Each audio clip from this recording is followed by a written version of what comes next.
Многу спорни прашања останаа отворени по првиот ден од дебатата во парламентот за новиот закон за јавно обвинителство. Според министерката Десковска постојат различни мислења за улогата на политичките партии во изборот на обвинителите за организиран криминал и корупција, роковите за затворање на одредени постапки и за тоа до кога важат доказите што произлегуваат од прислушуваните разговори. Различни се мислењата и за критериумите за разрешување на обвинителите и нивната лична и материјална одговорност и евентуални финансиски гаранции. И во последниот предлог е предвидено инкорпорирање на СЈО во обвинителството за организиран криминал и корупција. Се покачуваат критериумите за кои што едно лице треба да ги исполни за да биде избран за јавен обвинител.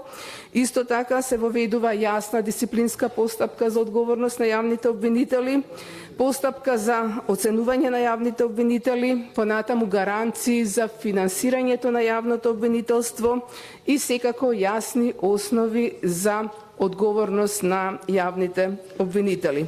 Обвинителот Јовески само што започна да ги образложува ставовите, мораше да го прекине обраќањето пред присутните.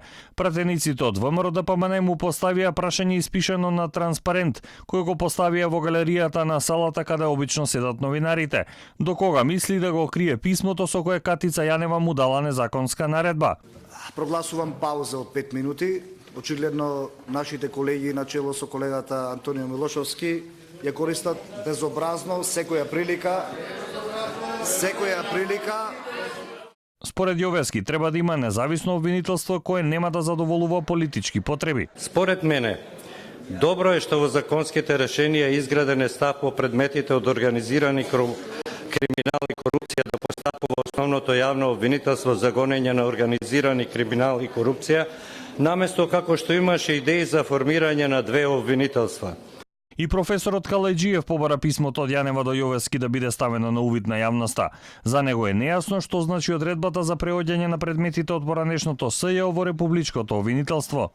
108 вика постапките кои се водат од јавните обвинители продолжуваат. Вау! Што ова значи, Боже? Постапките продолжуваат. Нова сезона, Friends. И јас ќе го повикам уште еднаш обвинителот. Нека го покаже бе писмото на Катица. Зошто Катица не е суспендирана кој што бараше законот и тогаш и сега? Според професорката Гордана Силјановска, за овој закон мислење треба да се побара од Венецијанската комисија. Таа смета дека новото обвинителство треба да направи деполитизација, потсети на лошите искуства со СЈО. Правен популизам е пак да се вели дека со овој закон ќе ги решиме проблемите и ќе го отвориме патот кон Европската унија. Зошто?